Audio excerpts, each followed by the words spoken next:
Our campaign takeaways are regular events where we take an in-depth look at campaigns and how we can raise our voice in response to the climate crisis and to protect and restore nature. And together we are making a difference. Last year, we invited our sister organisation, Arusha Ghana, to speak at a campaign takeaway about the Atewa Forest, a key hotspot for biodiversity in Ghana.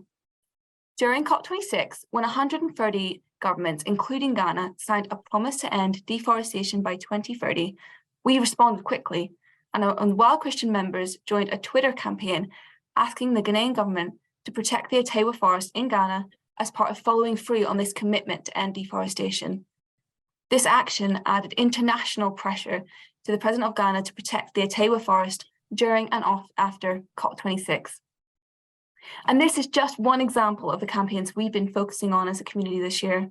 And as you can see here, we've been supporting the Zero Hour campaign championing the Climate and Ecology Bill as it goes through the UK Parliament, among other campaigns. So we're really excited to tonight be looking at the very timely Warm This Winter campaign. We know that with skyrocketing energy prices this winter, it will be so impossible for so many people across the UK. We also know that solutions will not be found in further investment into expensive fossil fuels. This will not help people pay their bills and will only accelerate climate breakdown. We're pleased to join the coalition of environmental organisations who are running the Warm This Winter campaign, facilitated by Green Alliance and Uplift. So tonight, with the help of our very special guest, Bryony, we'll be exploring this critical issue. And don't forget, as I said, we're going to have a time for Q&A after Bryony's presentation, so do be thinking and putting your questions in the chat. So without further ado, let me introduce Bryony Loveless. Bryony joined Green Alliance in July 2022 as a political advisor on the political leadership team. She has experience working in both the House of Commons and the House of Lords, having worked for 2 MPs and peers. Most recently, she worked for Arusha International, leading on their policy work ahead of the CBD COP15 and supporting their engagement with Faith and Biodiversity UN Coordination Group. A number of Arusha UK staff, including myself, had the privilege of working closely with Bryony and others in the Arusha International family at COP26. So Bryony, we are absolutely delighted that our paths have crossed again, and thank you so much for coming to speak with us. Thanks for having me. It's really nice to be here. And yeah, as Hannah said, I only left Arusha about 4 months ago to work on this campaign, so it's really exciting to share it with you. Just before I start, I'm going to share a video, which is the video that was made for the campaign, if I can get this to work. As electricity and fuel prices go up, this is obviously deeply concerning. You do wonder, like everybody, how are you going to get through the winter?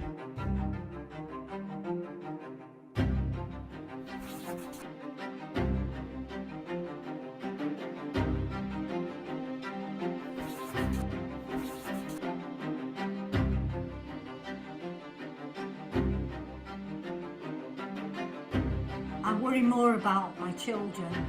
It's a big worry. I am due to retire soon and may be affected greatly then. Government is not doing enough. This is taking such a toll on my well-being.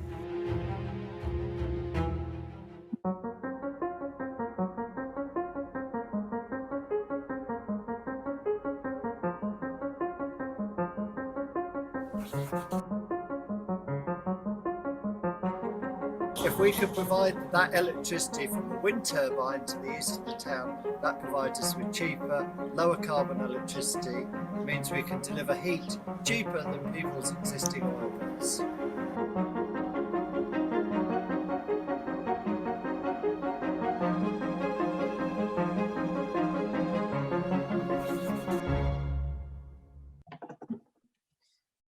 Great. Well, I hope you could all see that. I've also got presentations, so I'll just pull that up.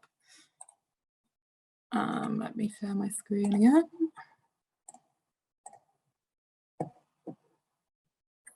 Great. Hannah, can you see that? Perfect. Amazing. Well, it's a bit unnerving because I can't see any of you, so it's going to feel like I'm talking to myself. But yeah, as that kind of video gave you a bit of a snapshot, I'm part of this campaign called Warm This Winter. And to start off, what is Warm This Winter? Well, it's a new coalition of leading anti-poverty and environmental organisations, including the likes of Greenpeace, the Wildlife Trusts, but also anti-poverty charities like Save the Children, Oxfam, and Fuel Poverty Action. So it's a really amazing campaign to be part of because it brings together both the environmental sector and also these anti-poverty charities in like quite a unique and new way.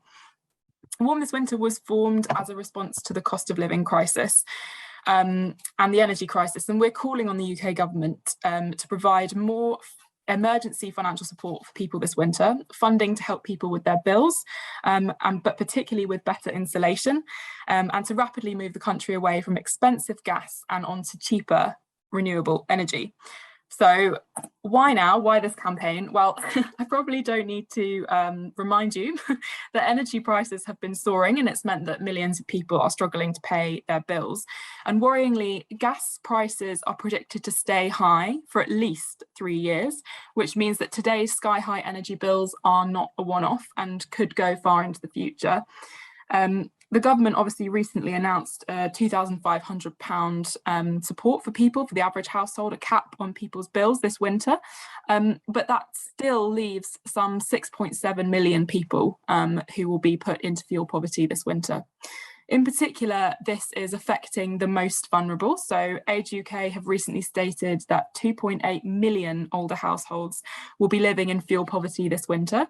So despite the government freezing the energy price cap, and their analysis shows that from next month, 3 in 10 older households in England will be living in fuel poverty, which is like an astonishing statistic, 3 in 10 people living in fuel poverty from next month. The other problem we have on our hands is we've got an energy security crisis. And this has been spurred by the Russian invasion of Ukraine, but we've got major concerns over the affordability, security and sustainability of our energy supply in the UK. We actually rely less on Russian fuel. It makes up only about 3% of UK's gas supplies and about 8% of oil, but British consumers will be hit anyway as the price of gas is set by international markets that are badly affected by the war. And some of my colleagues at Green Alliance are very knowledgeable about this, and I don't fully understand it because it's quite complicated. But yeah, we are really facing a kind of broken energy system in the UK. And thirdly, and this one I probably don't need to tell any of you about, but obviously all of this is taking place in the context of the climate crisis. I'm sure some of you will have seen this graph before, but these climate stripes represent global temperature rise over 2 centuries. So each stripe represents the average temperature for a single year relative to the average temperature over the period as a whole. Shades of blue indicate cooler than average years, while red shows that they were hotter than average years. And obviously that stark band of red on the right-hand side of the graphic shows the rapid heating of our planet in recent decades. So if that hasn't convinced you, the case for change. So while high gas prices are global and driven by factors outside our control, the government can resolve the energy price crisis, but it does need to act now. And so these 3 crises have been made worse by our fossil fuel-based energy system. And so just some stats for you.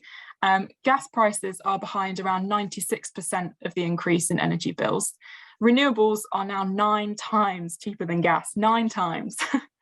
The UK housing stock is one of the leakiest in Europe, and almost 15% of UK emissions come from our homes, which is something I'm particularly incensed about, but we'll come back to that. The mini budget that the government announced last week did announce 1 billion extra funding for energy efficiency over the next 3 years. So just like have that in your mind and compare that to the energy price guarantee, and that's the £2,500 that the government are capping our bills at. That scheme will cost 1 billion every 3 days. And I'll potentially will send Hannah or Lissy the link after, but there's some really interesting research from the Energy and Climate Intelligence Unit, which suggests that investment in home insulation could be cost neutral for the Treasury at the end of this current Parliament. So essentially, if they invest in energy efficiency measures over the energy price guarantee, or as well as, they could have a much better long-term solution for ensuring people's homes are warm. So it's time to move from sticking plasters to more permanent solutions. And this is where the campaign comes in. So we have 4 demands. Our first demand is about emergency support now. So we're demanding that the government provides more money for people pushed into poverty by energy bills. So as I said earlier, despite the government's decision to freeze the energy price cap and ensure that lots of our bills are covered, and obviously that is so welcome and so needed for so many of us, it does still mean that 6.7 households will be living in fuel poverty this winter, and it doesn't solve the problem for the coming winters. This huge statement, this huge cash handout from the government lasts 2 years, and so, you know, and as I said earlier, gas prices and electricity prices are, unless the market is reformed, will probably remain high for longer than that. We also are calling for the government to upgrade homes. So the government needs to fund a national effort to upgrade homes, and that's through better insulation and new heating systems. And that should be done street by street and town by town, so we're not facing the same crisis in the future. And this is the quickest and cheapest way of lowering our energy bills. It means permanently stopping waste. But many of us, and I'm sure lots of you on the call, will probably be sitting there thinking, well, I'd love to do that, but I can't. And that's because the upfront cost, or if you're renting or in social housing, is maybe too much. And so we need a government support for that, and we need a proper scheme that will support people to upgrade their homes. The third ask is around access to cheaper energy. So we're demanding that the government speeds up the rollout of cheaper renewable energies so that everyone can benefit from an affordable supply. As I said earlier, clean renewable energy is now 9 times cheaper than gas, and it can be brought online very quickly. Renewables will also generate money for communities. The government, and I'll come on to this in a moment, but there has been a recent win in this area around the unblocking of onshore wind. And the final ask that we have is to free us from expensive oil and gas. So we're demanding that the government stops opening new oil and gas fields, stops subsidising new drilling with public money, because it keeps us locked into an unaffordable energy source for far longer than necessary. And you may have seen that the government, the trusting government, has been giving out new oil and gas licenses. So this government has also admitted that the more North Sea gas won't lower our energy bills, because that gas doesn't belong to us. It belongs to the companies who sell it, and they'll sell it for the highest price they can get. So that doesn't necessarily mean that investing and giving licenses out to oil fields and gas fields in the UK translates to less costs for the consumer.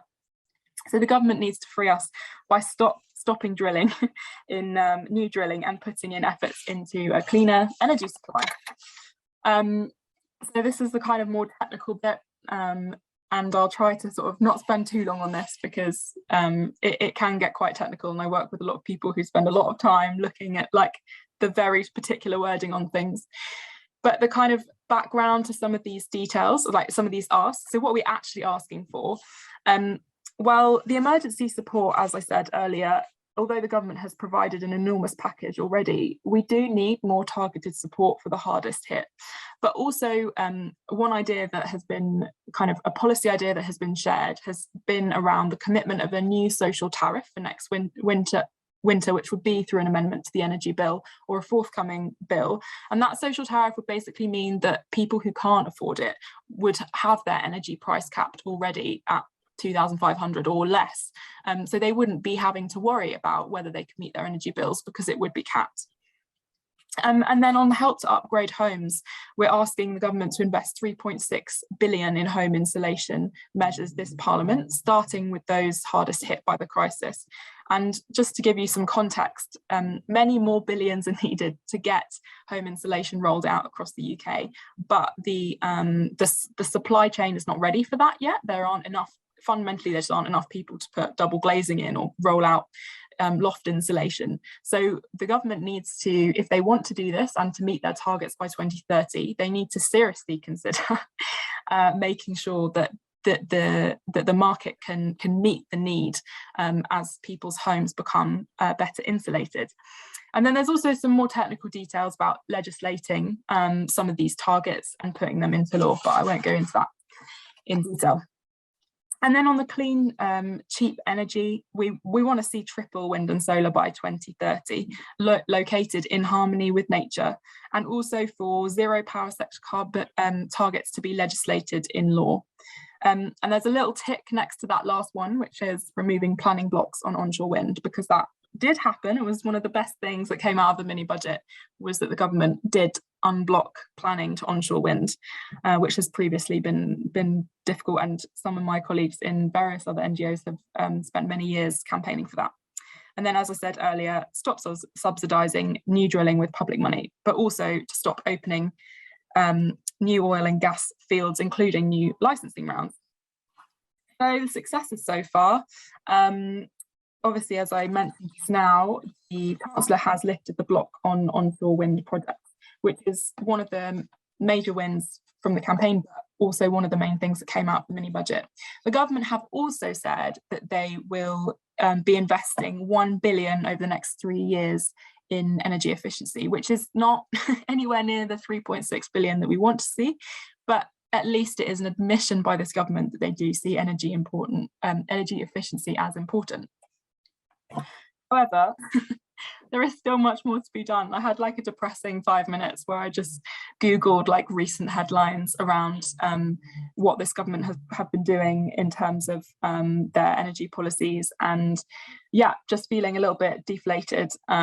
Obviously, the energy bills being frozen at 2,500 for 2 years is brilliant, and that's very welcomed, but that questions around who pays for it, how long term is it, could that money be better spent elsewhere, has been quite frustrating. And obviously to see a ban lifted on fracking, to see North Sea licenses being sped up, and also over the weekend lots of green charities coming out and saying that the Tories are attacking nature, which included the RSPB and the National Trust, was genuinely also quite shocking. I think lots of people in the sector were quite shocked about it. So I'm going to stop there because I've been talking for quite a long time. But if you want to learn more about the campaign, you can visit our website. It's www.warmthiswinter.org.uk. And we've got a petition on there which you can sign, and we'll go through that in a minute. And basically, if you sign this petition, you'll get email updates from us, not very regularly, I don't think, but there'll be every month or so, maybe more going forward. And we've got a plan for like various different events over the winter. We've got a sort of several pronged approach to this campaign. So we're working with MPs, both opposition MPs, but also Conservative MPs, and some of whom are very on board with our asks. But we're also working with the general public, with churches, people like yourself, to kind of asking people to write to their MPs, or there are various different actions planned. So I'll leave it there, but essentially if you sign up via our website, you'll get more information in due course. So I will pass back to Hannah now. So great, we're just going to open the floor now to Q&A. So Bryony, just to kick us off, how did you get into campaigning? I thought about this question a little bit because they prepped me with it, but I wouldn't say I'm like a natural campaigner, in the sense that I came to this campaign through like policy, through working in politics, but I think it's inherent in all these roles that campaigning is really important. It just doesn't necessarily look like having a placard and standing outside Parliament. Sometimes it looks like going to talk to MPs, or sometimes it looks like talking to your friends about the campaign. So yeah, I think potentially I'm a reluctant campaigner in that I maybe don't like going outside and getting cold and being forced to like hold a placard. But I think also there are moments where you do just really passionately believe in things, and this campaign is one of those. Amazing, thank you. And we've got a question here from Colin. Is there a role for nuclear in this? Oh, that's a really good question. I think so. As I said, we're a coalition, and so part of working in a coalition is that you work with the likes of people like Greenpeace, who are obviously quite against nuclear, and others who are more for it. The line that Green Alliance probably takes is that nuclear is important in our transition to a low carbon economy. I don't think the campaign in particular has considered nuclear. And we are trying to focus, as I said, on trying to get government buy-in with this campaign. So we don't want to go too hard on being anti-nuclear. But yeah, it's a difficult one. Thank you. And one from Keith. Are there any faith organisation members of this alliance? Yeah, Operation Noah is a member. I got an email today from the Church of England Environment Programme who also want to endorse it. Russia has endorsed it, but we are still kind of slowly building. The campaign only launched actually this time last month, and we had we spent several months, and other colleagues of mine before I was working on it spent a long time preparing for it, and so there was a core group of NGOs that were formed. But as we're going along, we're getting more and more names being added. So yeah, I imagine there'll be more faith groups joining as well. I think absolutely. And I know from our own perspective, we're part of the Environmental Issues Network, and this campaign and this issue has been a key one that we've been discussing as a faith network as well. So hopefully we can get more of them joining up as well. Yeah, so we've had a few questions. Sorry, just one more coming in. I'm seeing lots of policy questions. Yeah, there's lots of policy questions. I'm just working through them in the minute. Is there a way of uncoupling the cost of cheap renewable energy from expensive gas? So questions come through.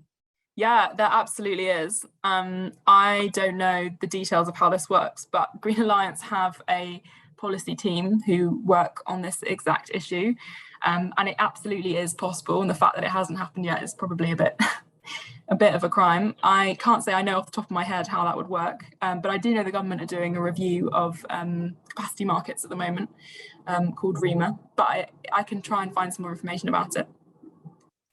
Great.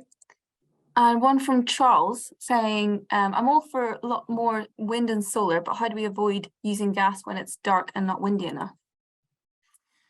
Great question again. There is something that the government try and do around flexible capacity. So obviously there are going to be times where, you can't wind and solar, as you say, if it's dark or if there's not enough wind, what do you do?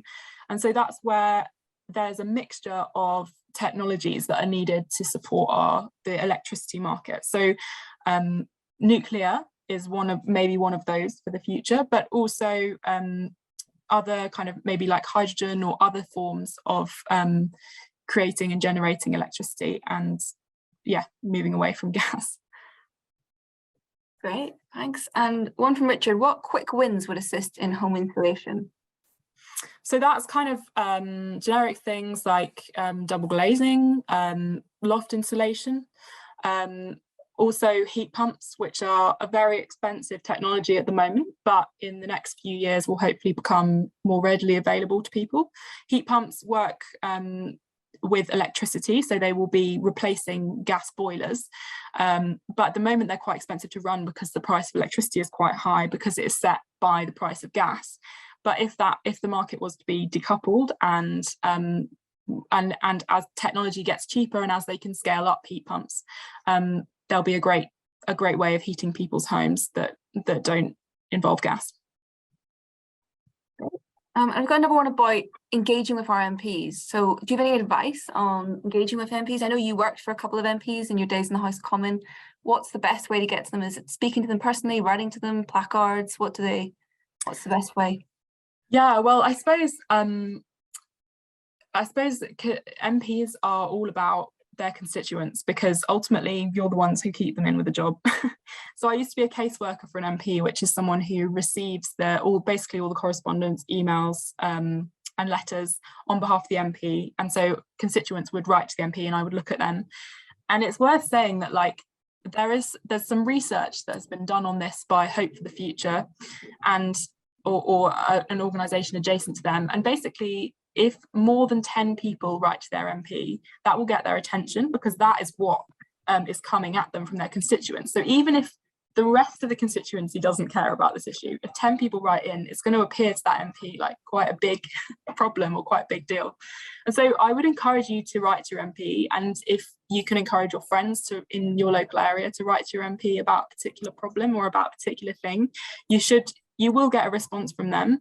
And then there are organisations like Hope for the Future who are around to support constituents in meeting with their MPs, and there's more information on their website about that. And so I'd encourage you, if there is a particular climate issue that you want to talk to your MP about, Hope for the Future can support you in doing that. But yeah, I think I would say as a jumping off point, contacting someone like Hope for the Future or writing to them is the best way to start. Thank you everyone so much for your really insightful questions, and thank you Bryony for your amazing answers.